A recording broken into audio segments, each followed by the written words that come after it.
Good morning, everyone. I'm Dale Dennis, and I am at the Yolo County Fairgrounds this morning to explore something going on with the American Radio Relay League's Field Day of 2025.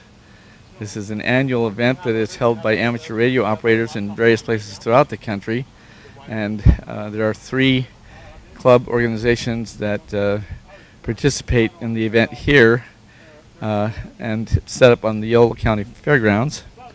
So they are up and running now and getting ready to see all the stuff that they're doing.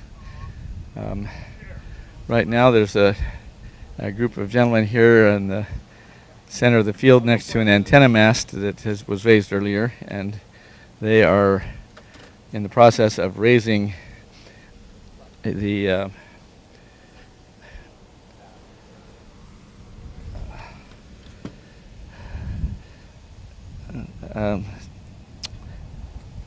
some solar panels on that trailer that help to provide some power. One of the aspects of Field Day that is important to amateur radio operators is that they operate without any supplement from outside electricity. So they're getting everybody up and running here, and we're going to look around at what's going on here in just a couple of minutes.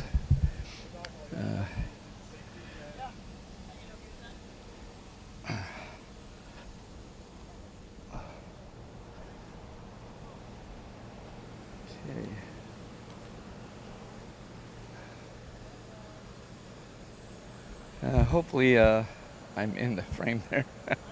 Can't quite see the viewfinder from here, but I'm out here on the field where they have this big antenna system set up, and then there are 3 stations, and I'm being joined here by Paul. Hello, Paul. Oh, hey. How are you? I didn't know I was live here. Yes, we are now live. How fun. Yes. Having a nice hot day, little breeze, making it feel good. Yep. So now, Paul, I know, is in Newham. Yes. So when did you get your license? December 2024. Okay, yeah, so very recent. And but you're now extra class? I'm a general. Okay, you're general class. Okay. Halfway through the amateur course. I got to get it done. Yeah. Well, I'm sure you'll do well. And you've got some family here in town. Maybe they'll tune in. Yes, I have. We have 19 grandkids, all are local, and a couple of them are tuning in. So I'll make sure they get on it. All right, very good. Well, I'll let you go about whatever you're doing here. Safety zones. Safety zones, yes. Important things, yes. Thanks. All right. So there's the antenna mast there, and then off to the left, and I think that we are framed in on it. There is a pop-up tent back there that has some people operating, trying to pick up some signals, and so we're gonna zoom in on them for a couple of minutes and then go over and see what they're doing. So I'm gonna walk that way, and we'll see what they're up to.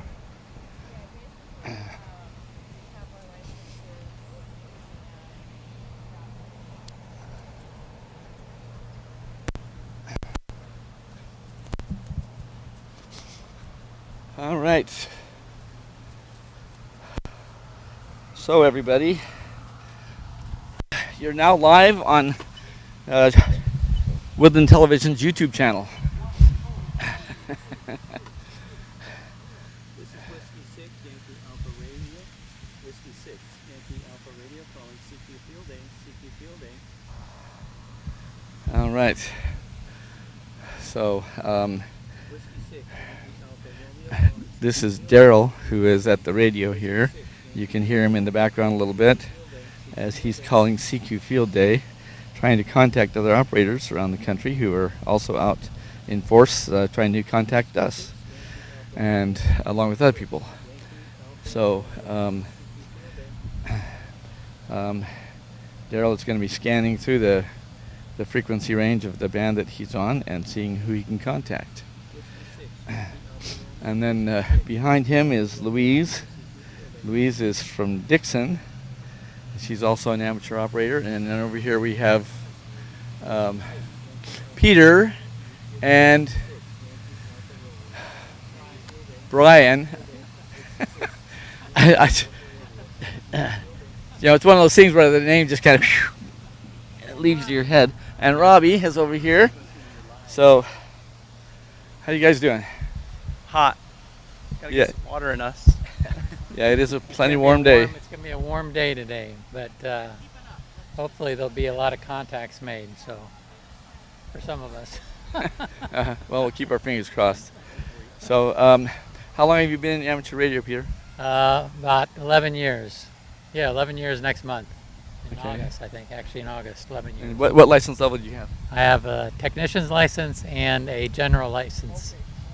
And I might try for my extra at some point, but just the 2 licenses right now.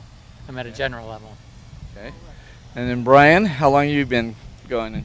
I've been going about 6-7 years or so. I started back in 2019, got my license. Currently a general, aiming for extra eventually one day. Been working nonstop. I do a lot of POTA activations, especially at the Woodland Historic Opera House. It's some pretty cool stuff. Not very smart as all the other engineers in the hobby, but as long as I get to talk to somebody halfway across the world, I'll be pretty happy. Very good. All right, well, just a couple of our amateur radio operators who are out here for the day. So we're going to go around and see who else we can find and what else is going on. So we'll talk to you guys a little later.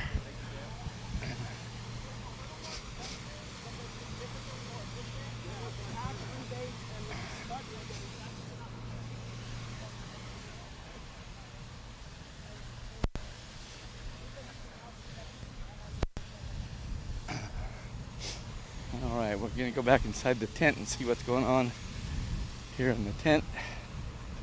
Maybe switch over to that camera. Okay. Okay, and not a lot going on in here just yet.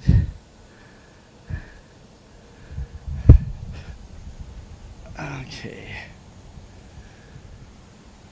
All right, so here I am inside the pop-up tent, and we got one of the guys in here who's working on getting something up and running.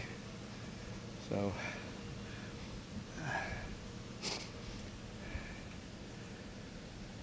looks like there's still a little ways to go to get this one up and running fully.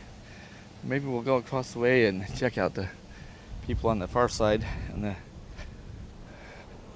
other end here. Aim at this group and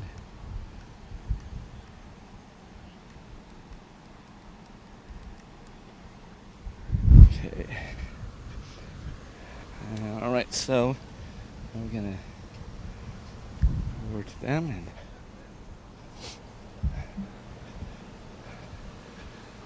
of course we're coming to you live from Yolo County Fairgrounds and looking at the ARRL Amateur Radio Field Day that is held annually, and we're going to see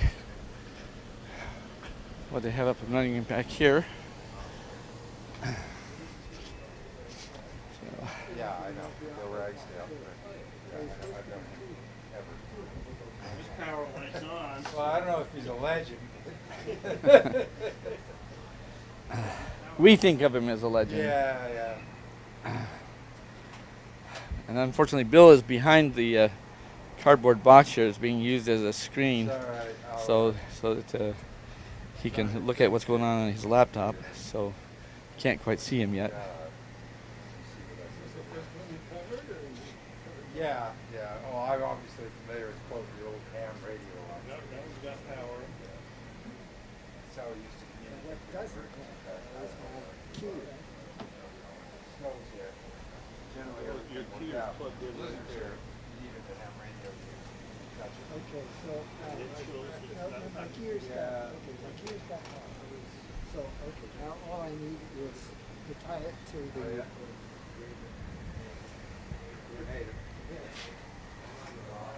Okay. Good. You are KF6RUQ. Correct. I'm Dale, KJ6HHY. Hi, Dale. I'm live streaming this for Woodland Television Okay. on our YouTube channel. So you are a KF, so you've been around in ham radio for a long time, huh?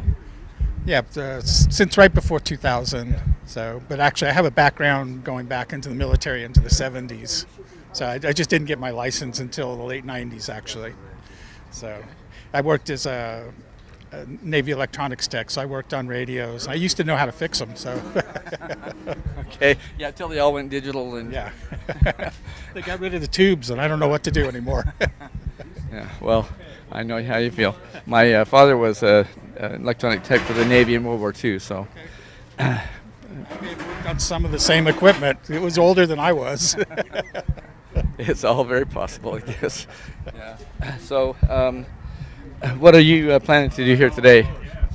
I usually do the night shift, so I'll be here when most everybody is gone. And I don't do CW, so I'm just voice. So every year I say I'm going to get my CW back, but I haven't. So. Okay. So for those in our audience who might not be in the know, what is CW? Okay, that's continuous wave, or it's what you think of with the teletype, or I'm sorry, Morse code, where you're actually tapping a key and sending out codes, and it's a very efficient way to talk to one another. But you have to have the skill. So. Yes, I have tried. We started trying to learn Morse code when I was a Boy Scout, and it never stuck. I know how to send SOS, and I learned my call sign, but that's about it. Yeah, I think I just like German. I've learned it and forgot it about 3 times now. So, yeah, right now I would be no good at it. Okay, how many years have you been coming to Field Day? I think I have been at Field Day every year continuously since about 1998. During COVID, they gave a special rule where we didn't have to join up in the same spot like we do now. So I set up in my backyard, and I ran from emergency power in my backyard. So I haven't missed a year in over 25 years now. So. Very cool. All right. Well, thank you for taking a minute with me. Appreciate it. Thank you. All right. Let's see who else we got standing around here. They're still doing some setup over here at this station, so maybe we'll go back to the other one over there and see how they're doing and getting things going.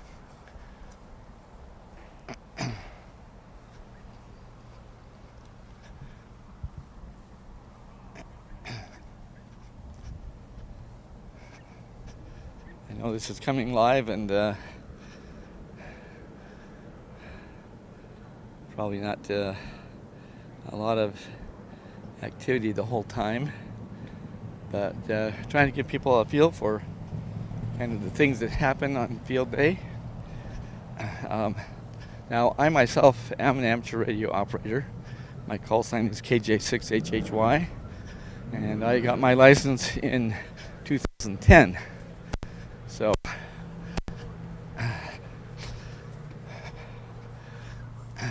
let's go see who we got over here. And okay.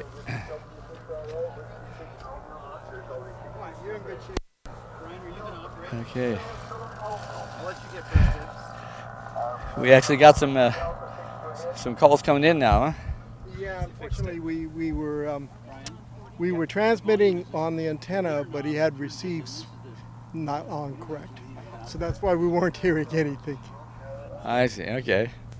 Anyway, so everything's good now. I'm taking Daryl home because he forgot his windows open. Said it's going to be 100 today. Yeah. That. Yeah. You can go down to the extra And there go the dogs. feedback. I just left some windows open at home. Yep. Man, this whole time. Wrong RX line. Okay. Yeah. back. I just remember I have to leave this and I don't want to leave this open for the. I'm Jim Smith. I'm doing the story for the Daily News. So before you leave, I need to talk to you just for a few minutes, if I could, please. I don't want to have to wait because I've got a deadline to get back. Let me get out of the way here so that Yeah, so we don't end up everything. Okay, spell your first name, Daryl. DARRELL. LL, two L's. And last name, Daryl? Yes. Yes. Yeah. It's up. You're good to go. Okay. Thank you. RST. And Okay. I'll check back. right here. How you all doing? Good. Thanks. How are you? Good. Are you here just checking out the sites, or? Yeah. Yeah. Okay. Well, I'm with Woodland Television, and we're actually live streaming the event here today, just to kind of see what's going on and show everybody. Okay. So, are you guys involved in amateur radio? We have licenses. Yeah. Okay. How long have you been licensed? 6 years. Is that 6? I think so. Something Some like amount of that. time. Some amount of time. We don't do anything with it Oh, I see. Okay. other than just have it for emergencies. Okay. Well, that's a good thing to have it for too. Yeah. That's the idea. So. Okay. So we're looking to learn more about the local community. And do you guys live in Woodland here? Davis. Okay, you're in Davis. Okay. Well, that's okay too. Oh, good. Yeah, when I first got my license, I had only had it about a month when I was driving up to a young women's camp for our church, and the top tank of my radiator blew out. Oh. And I was on a stretch of Mormon Immigrant Trail that had no cell coverage. So I had to call on my radio, and fortunately I found somebody who could get a call through to my insurance company and get a tow truck out. So that was a good thing to have. Yes, that's exactly the type of thing that we're looking for. Emergency backup communication, if other, more frequently used methods aren't available. Well, we all hope that we don't have to use them, but it's good to know that they're there in case we do. Exactly. That's the perspective that I have. So. Well, thank you for taking a second with me. Appreciate it. Enjoy the day. All right, you too. All right.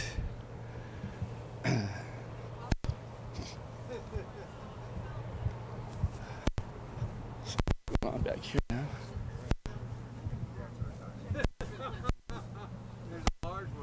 Hi. Hello. There's somebody I think over in college. I say we have the TV guy make the first call. There you go. Well, I'll hold the microphone. no, that's okay, because see, that technically would be using ham radio in the course of my business and employment, and that would be against the rules.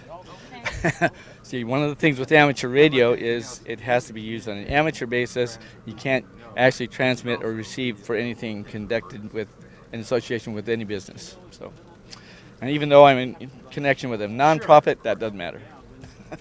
So if I'm holding a microphone, you're not fine. If I'm holding the microphone for you, you're fine.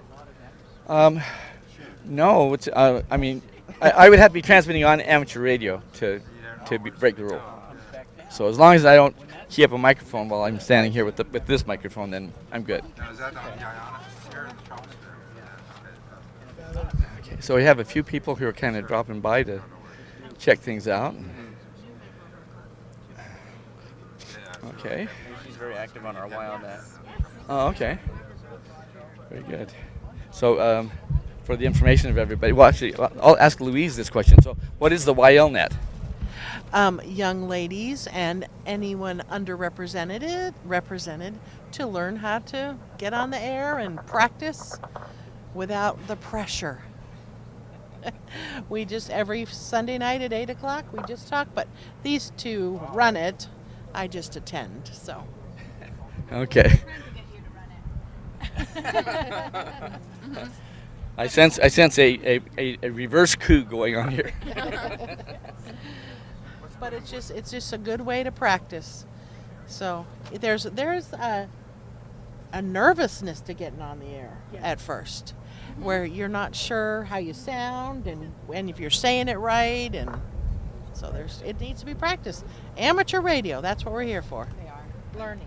Yeah, and it's good skills for communicating in emergencies too, especially. Absolutely. That's why we got Cam as my child. We got in it because we wanted the family to be able to connect. So, and we're just haven't gotten everybody else yet, but we're working on it. All right, very good. All right. Well, Brian, are you going to operate? Am I going to be the first one? Why not? You got to have somebody getting in there. Of course, when you talk about the emergency service, when it switched to 20 meters, right. That's what we're out here doing now. All right. We can operate without it. Be careful. So you're tuning the radio now, right? Oh, that was 20? Should we switch on? I'm sorry? You're just tuning the radio now, right? Just tuning the radio right now. 15 and 20 are on. 15 and 20? That's for the Okay. I guess we'll switch. I'll switch back to 40 meters. Oh,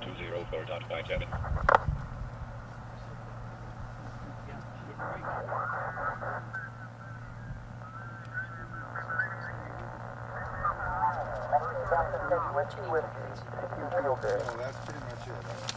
I'll let you get going there in a second. Which one are you using?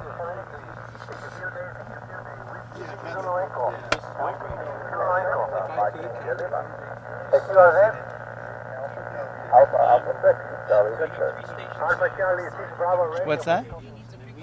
Yeah, I do. I got one earlier of everybody here. Oh, he wants it? Right. I got you.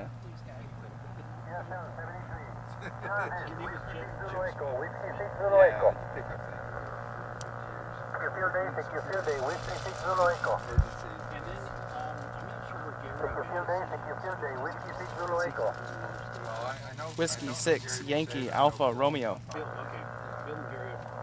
Whiskey 6, Yankee, Alpha, Romeo. A firm, Whiskey 6, Yankee, Alpha, Romeo, QSL.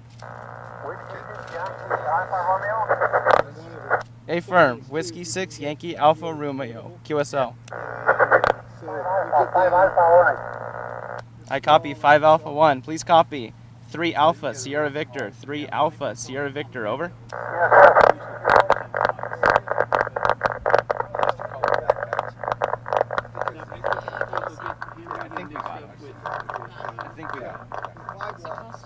The one I haven't done very much. We got to play.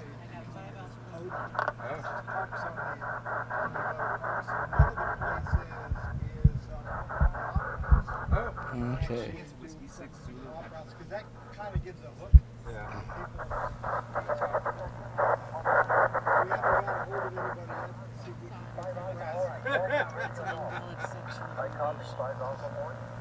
Well, let's get a pic.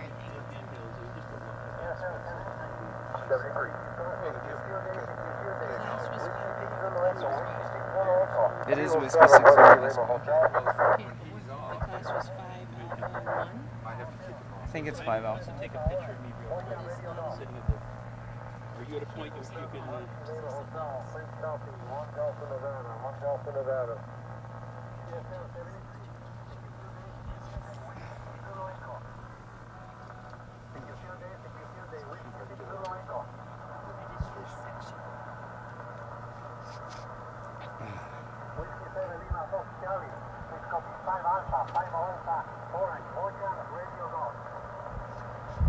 There's an exchange that you're doing. You may not be paying attention. They have to give their call sign, and then they're giving their location. We're a 3 Alpha, which means we have 3 stations and we're running auxiliary power. And then we're an SV, which is Sacramento Valley.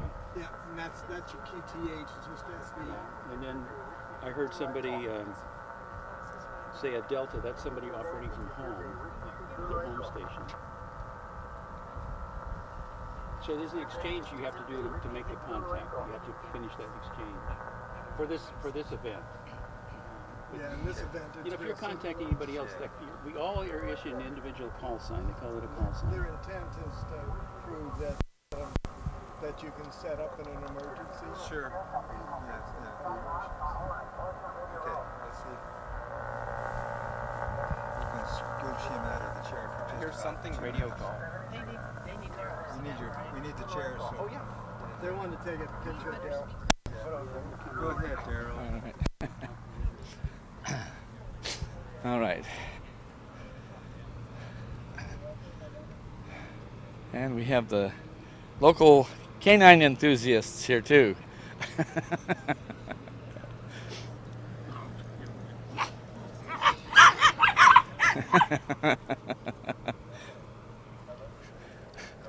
All right.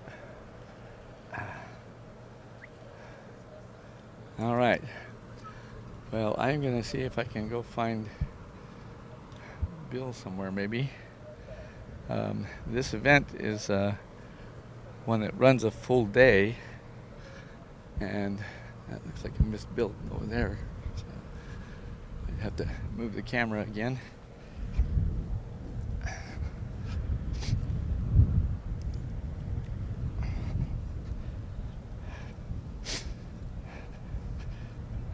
With this connection ability that we have now out here at the Fairgrounds and other locations in town, we're hoping that we can bring you live a lot of other events that happen here in town as well.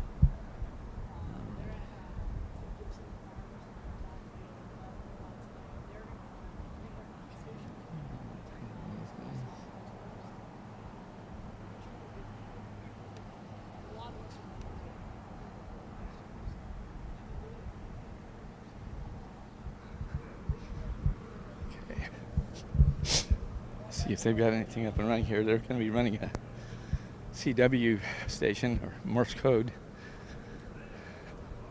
and they may have a voice station over here too. I'm not sure.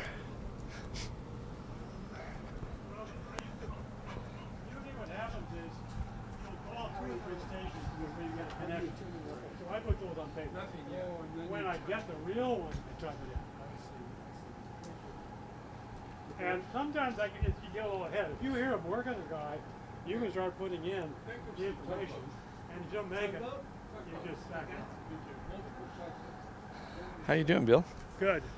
You ready to talk? No. Nope. Still got stuff you got to do? We have yet to make a contact. Okay. And okay. So I've got to have both stations having made a contact. Okay. All right. Well, I'll be back over to the other tent for a bit then. We'll see what's happening inside of the tent that's over here, closer to the little roadway. All kinds of cables and stuff around here that you got to watch out for as you traverse the area.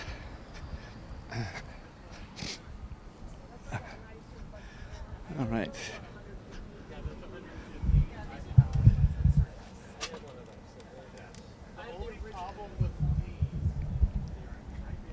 Okay. All right.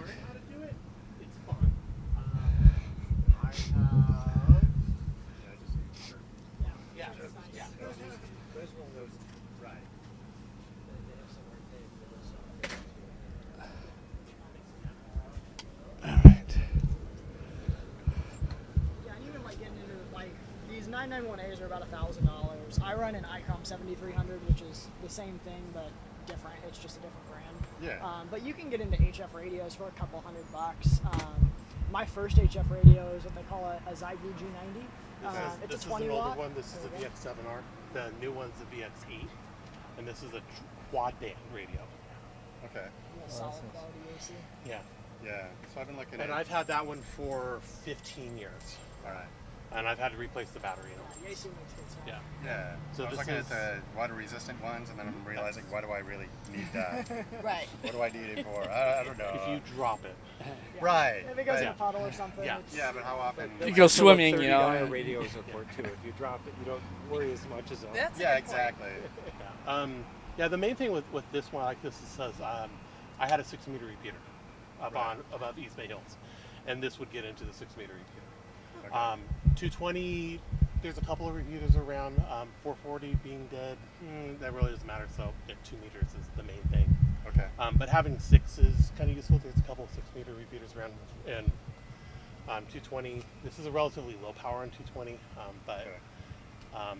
There's a couple of cheaper radios now that have 1.2 gig, Okay. and there's some that have 900, which there's some 1.2 and 900 makers.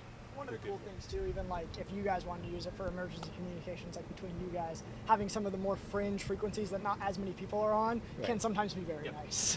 When things go sideways, 2 meter 440 is going to be back. Crowded, you won't be able to find a spot. And having 220 or 900 would be real nice if you want something a little more. And those are your least Now expensive that you radios. flex your would you mind? Of course. Not at all. But yeah, there's a lot of good options, and like I said, you can even get if you wanted to stay tech or whatever. There's 10 meter only radios that you can buy used and get on. And I don't remember what it is. KN60 pure KD. I love the sequential call sign. My dad and I used to have sequential call signs for a little while. Oh, that's fun. I turned my test a couple minutes before her, Yes. so I've got it. Yeah, my original call sign was KJ6TZJ, and my dad was KJ6TZI. Okay. Yeah, there were a few people in between you turning in yours and me turning in mine. Delighted you stopped. Thank Well, you. we're glad to just get a chance to see stuff. Yeah.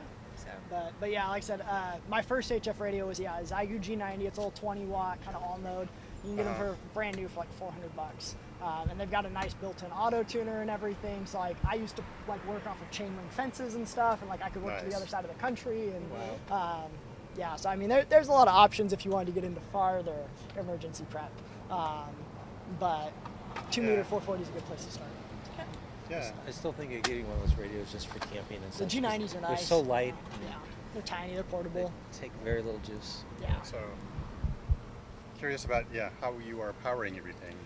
So, unless you are also hooked up to the solar. So we are hooked up to the solar trailer, but kind of in a weird way. Right. So we're plugged into this yellow extension cord here, Okay. and that's plugged into this giant battery here. So there's a Right. charger on top. So we're actually charging our own battery off of the solar battery. Okay. And then just running it that way, just for ease, realistically. And that way we don't have to run a power converter. If I go camping, I have a little, it's probably about that big, by like that big, about 100 amp hour lithium ion battery box, and then that's basically what's in there. Yeah, it's just a smaller container. His is a little bigger. build that because I build things. And he has like 'Cause you built-in can. inverters and everything else. Like his is a lot fancier. Mine is a plastic box with 2 outlets on it. So Which also works, but that's very cool. Yeah.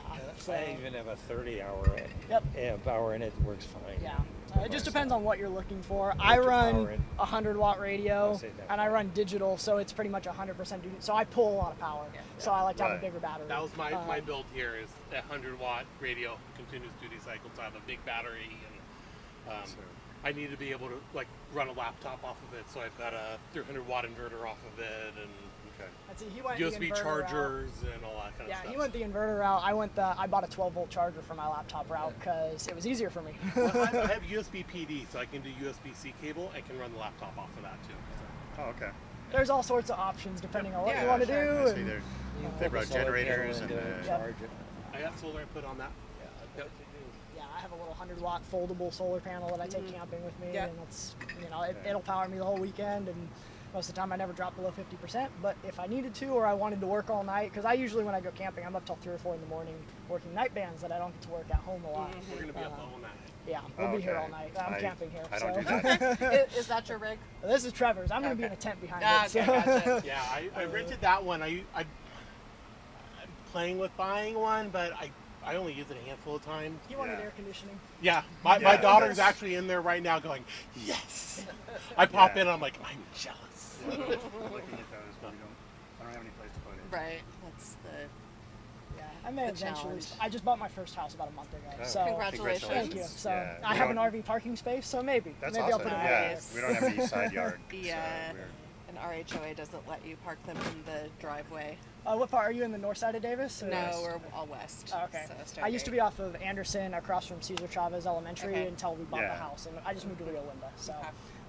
but I was in Davis. Congratulations. Thank you.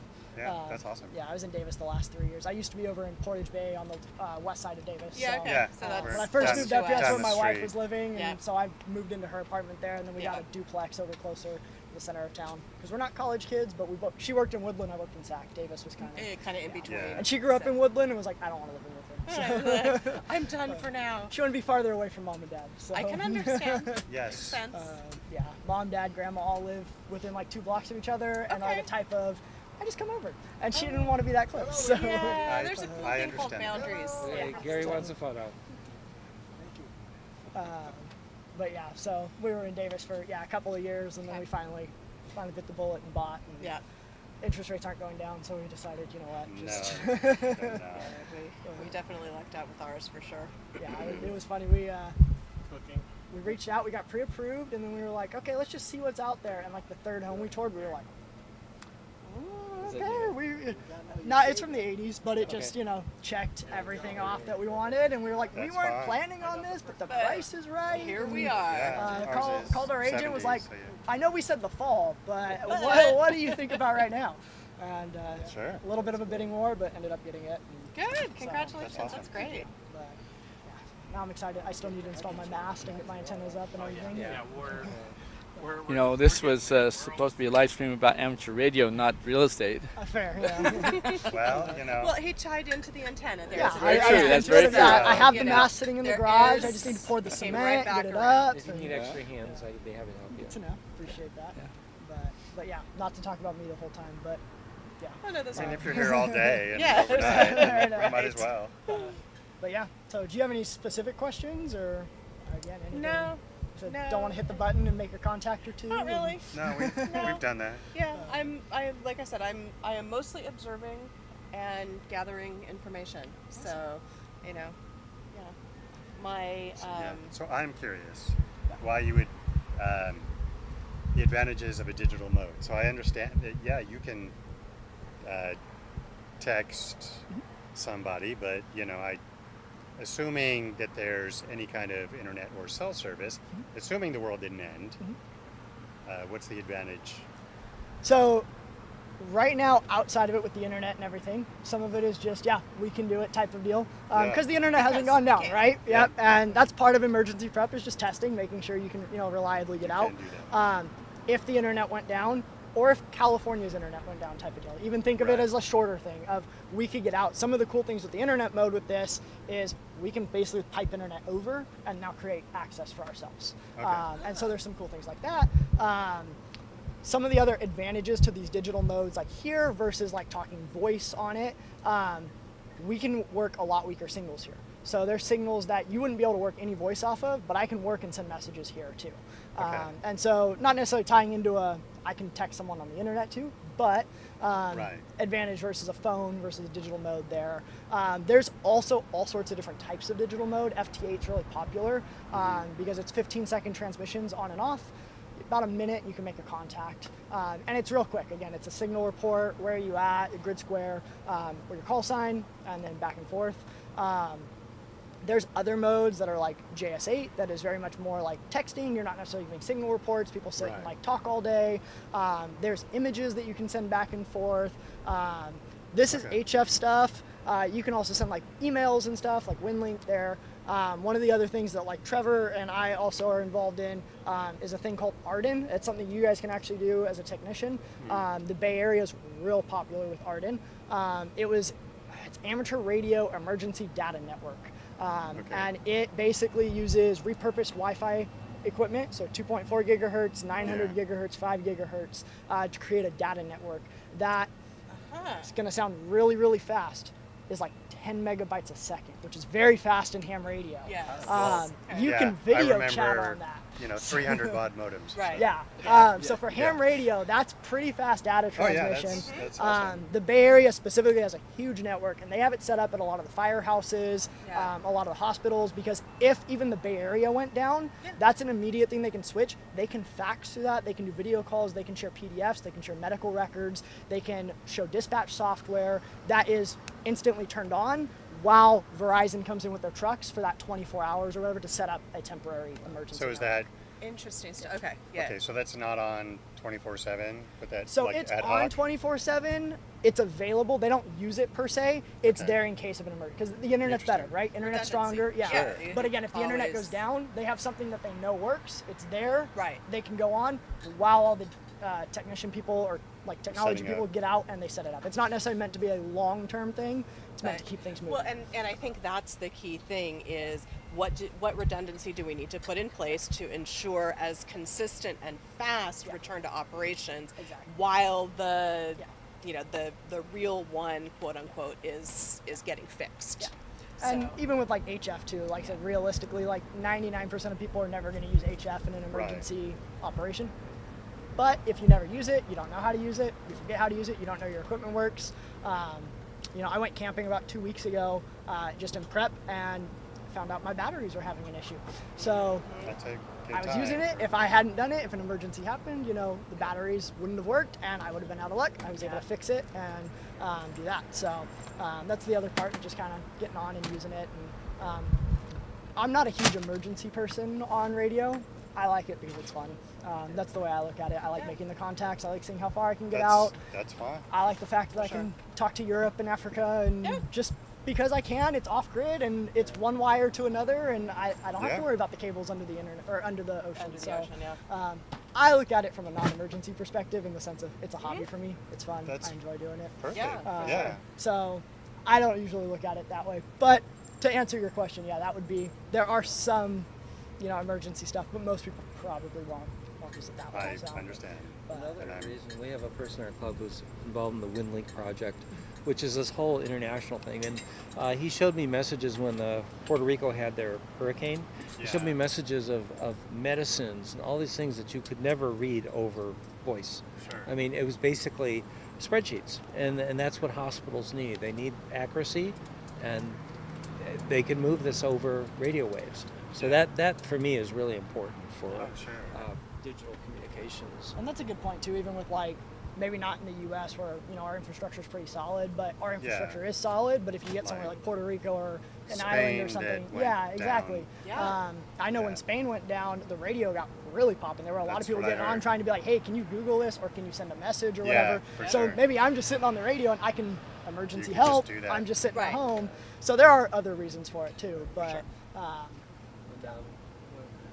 North Carolina, there were a lot of ham radio operators, relayed messages for welfare checks, like worried family members and things. And there is a noon net every single day, 7 days a week. There's morning nets where you can actually use your radio daily and just make sure everything's working, and, you know, practice talking. And the new net you're talking about is on N6NA. That's the Sacramento repeater that's in, they're in Rio Linda right now. And they check in, all the local Air Force bases check in every day. A lot of the local hospitals check in every day at noon. A lot of the local state agencies have a designated ham radio operator. Woodland OES has a designated ham radio room and station there. They check in all the time, and Woodland Memorial has a ham radio set up in it. So I mean, there's people that use it. It's just in case. Right. It's also relayed to the Davis repeater at UC Davis. So if you live in Davis, you get it loud and clear. Yeah. It's a little hard to get the actual Rio Linda repeater because of all the buildings. But we're lucky we can hear it as clear as off day. the water tower. It's what is it, K6JRB or something like that? Yeah, JRD. that's right. But you can sign on as a visitor too. You just kind of wait for roll call, and you know. Yeah, I've done that and just lurked, listening to Mount Diablo and the roll call. Wondering, how do you know when to talk? I always talk over other people by mistake. Yeah, Seems exactly. Like it just always happens. We all do. It happens. but that's part of the whole thing. You got to get used to it. Timing, and it's a pretty laid back group. So they. Oh sure. Okay, I'm here now. What? Hi. And there's so many little niches in ham radio. Oh, I know. And, so even as a technician, there's a million things you could go down the rabbit hole of, and never even touch all of it. And, sure. Meshtastic is another popular emergency communication. Yes. I have to figure that out. I built all those nodes, and I still have issues. There's a couple more that have popped up in Davis. There's one over by the Safeway now.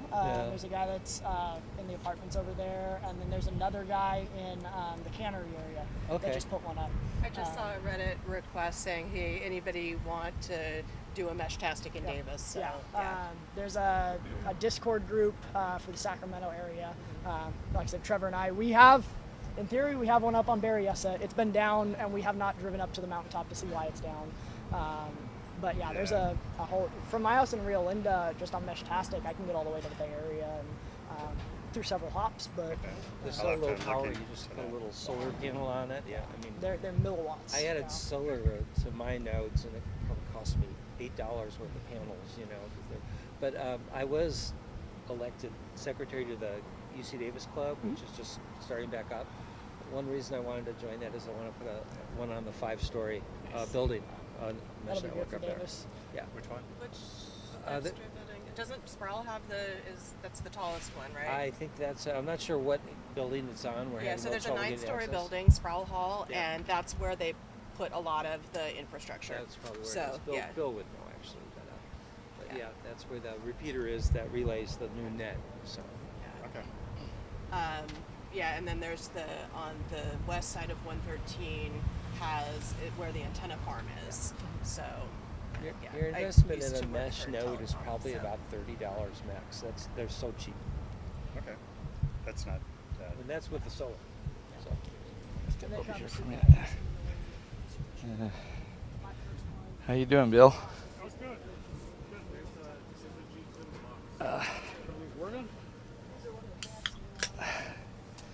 You got things running here yet? Or?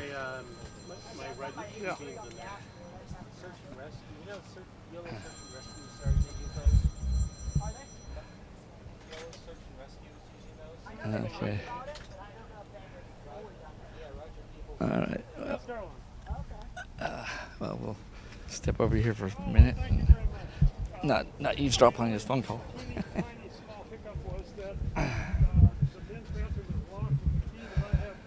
Okay.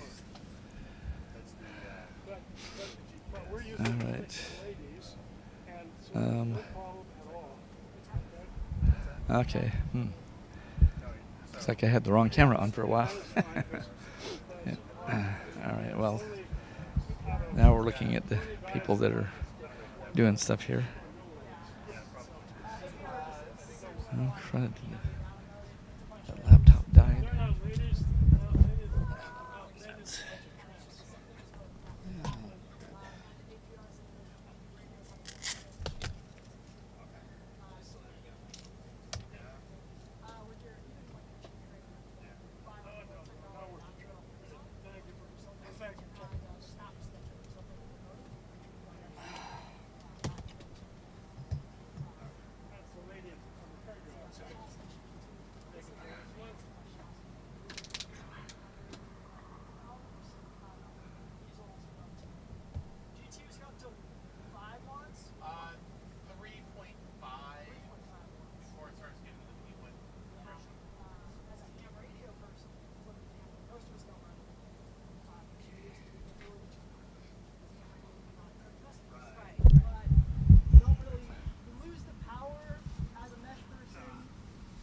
Back, I'll get another water. I'm going through water bottles like that.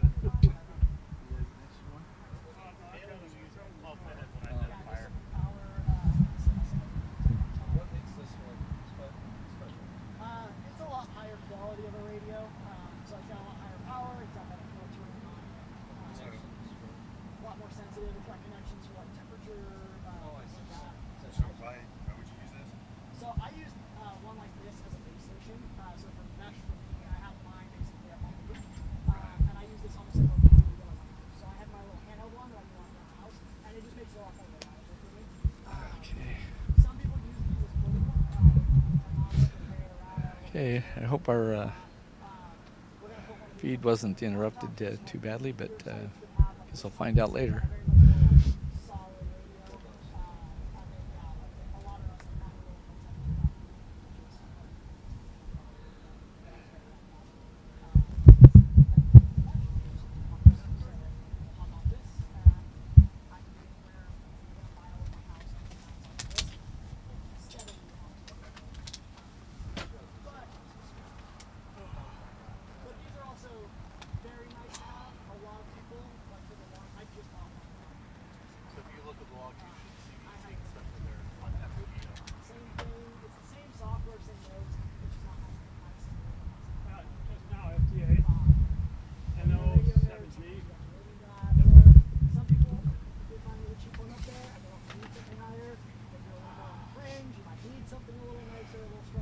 So, Bill, have you got a minute to talk?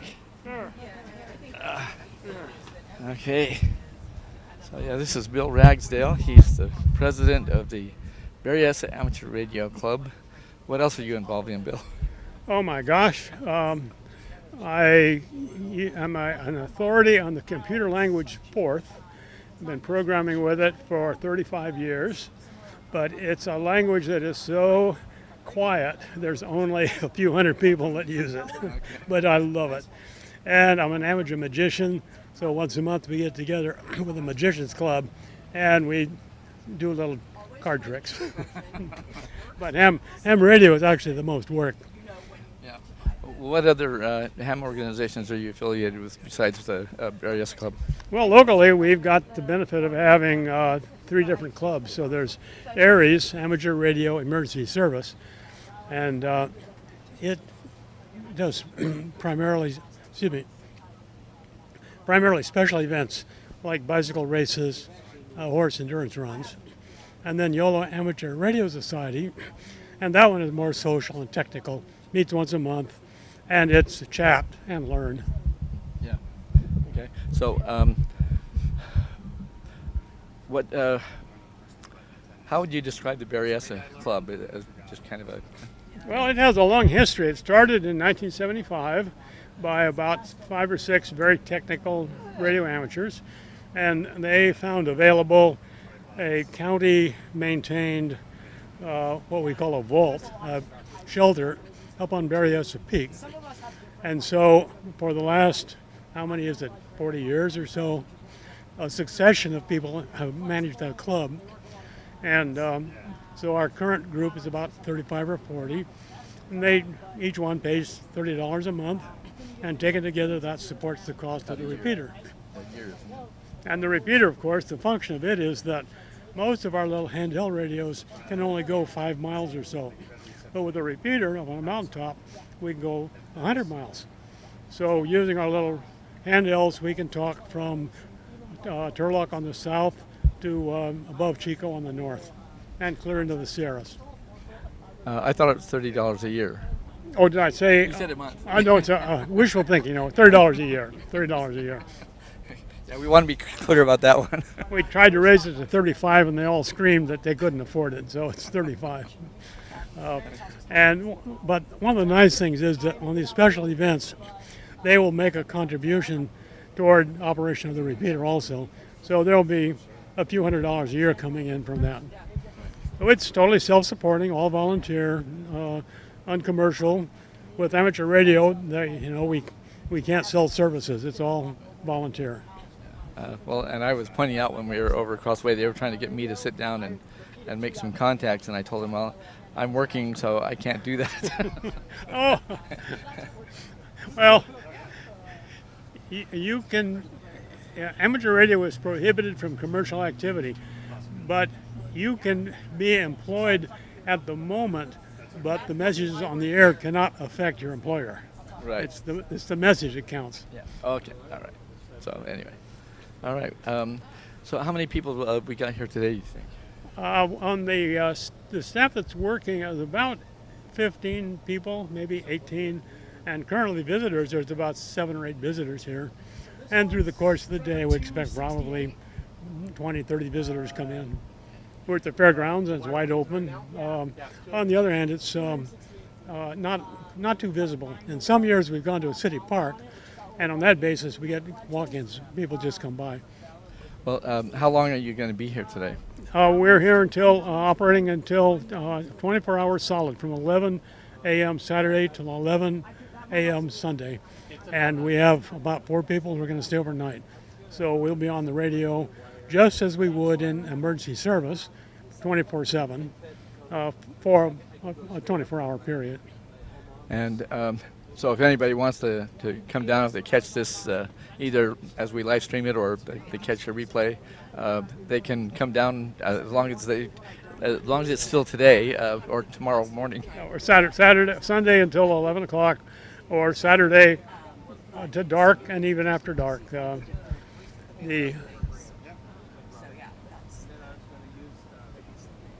I had a great thought that just went away, whatever the thought was. Well, I was just going to say today is June 28th, 2025. So if you're catching this and it's still today or tomorrow morning, the 29th, come on down if you're interested and check out things. And come next year too. Put it on your calendar. It's the last full weekend in July, and it is a national event. So our station here is one of about 2,000 that are around the country, all operating, trying to talk to one another. And it's the one chance of the year that everybody goes into the field to practice their skills. And it's June instead of July. You said July, right? That's really good. No, that's good. I call that a mental typographical error. I knew exactly what I wanted to say, but I didn't. But that's good. Yeah, if this wasn't live, we could edit it. Yeah. I know that you've also been involved in the Boy Scouts, doing some stuff with amateur radio with Boy Scouts. Yeah, I'm wearing a Boy Scout T-shirt this time because it's my nice radio T-shirt. For about 10 years, I was active in the Boy Scouts on the radio standpoint. I was active for 20 years in Scouts, and so I served twice on the National Jamboree staff, 2 times at Fort A.P. Hill. So in that case, there's about 70,000 Scouts get together for a 10-day special event, and radio amateurs play a key part in that. They have a radio station just as we do now, and the youth who are ham radio operators get to operate it. And in the evening, they have a social network that goes over one of the repeaters there. So all the hams across the camp, typically there's about 100, come in every evening and chat and socialize and where you're from and who's your unit, things like that. So, I was in scouting as long as my son was active, and then I stayed another 10 years past that, and then I felt it was time to retire. So I just wear the T-shirt. Well, let's talk just a little bit about amateur radio. Can you just describe in a nutshell to everybody what amateur radio is and why we use it? Well, it's a way that people can learn to utilize radio, and originally it was sort of technical, how to build equipment, how to operate, because back in the 1910s and 20s, there was very little commercial equipment. So in these days, people built their own equipment. Now today, it's strictly commercial equipment, but people use it as a social means where we have clubs, we get together. It's a nice hobby because you can go on the radio from your home, and with a reasonable amount of equipment and a little bit of luck, you can talk around the world. You can talk to like-minded amateurs. South America is easy, Russia is easy, Japan is pretty easy, Europe is a little harder. Antarctic, you get them occasionally. But there's a challenge also in seeing how far, how wide, and who you can talk to on the radio. So can you explain the license levels that exist in amateur radio and what they're for? Sure, there are 3 levels of license. The entry level is called novice. It used to be novice. That's another, it's technician. When I started, it was novice. But the technician starts out, no Morse code required, a simple multiple choice exam. And the license is renewable at no charge forever. If you want more radio privileges and usage, you go to general. It's again a 35-word item question, a little bit harder. And then finally, the extra class is a 50-question exam, and that's quite technical. So only about 5% of the amateurs go on to get the extra. The extra really doesn't provide you anything other than bragging rights. Well, but we all like the bragging rights. So around our club, there's a remarkable number of people who are extra class. Yeah. Well, and I got mine strictly so that I could be a VE and grade exams. Yeah. Well, the VE is a volunteer examiner, and that means if you are extra class, you can be one of the examiners, and you can do testing for all 3 classes. If you're a general, you can only test people for technician. Yeah, very cool. How can people find out about more about ham radio or about the club locally? Well, there's 2 ways. The national way is ARRL.org. That's American Radio Relay League.org. ARRL.org. very thorough, far-ranging, kind of everything website run by a national organization. Locally, our club, Bark Club, has its own website, and that is barkradio.org. So it's BARKRADIO.org. And on that, you'll find the announcements of all the local activities, club membership, history, photographs of our repeater up on the hill. So it's the most up-to-date for the Yolo County area, greater Sacramento area. Very good. Well, I appreciate you taking some time. Well, Dale, thank you very much. Appreciate it. Glad you were here. Glad you're participating here with video for all the local services here in Yolo County. So thank you, and great for the opportunity. And this will remind me to go take videos myself of our activity, because I always get done with this and my wife says, "Where are your videos?" And I say, "I forgot." So thank you, Dale. Well, thank you for joining us, and hope everybody learns a little bit about amateur radio today. Thanks. More than you ever wanted to know. Okay. Funny how I get hoarse halfway through every time I would get hoarse. Yeah, and you're not even doing a race, supporting a race. Oh, well, I'm having trouble with the heat. I'm yeah. Not enjoying the heat. Yeah, it's plenty warm today. When it gets to be 4 o'clock, I think I'm going to take a break. All right. Well, we've been on for a little while now, so I think we'll probably go ahead and close down for a bit, and hopefully we've had a fun time here, and some people have learned some stuff. We'll keep our fingers crossed. So this is Dale Dennis, and I'm going to sign off here just momentarily. I'll just turn the mic off, and we'll run through a couple of final things here.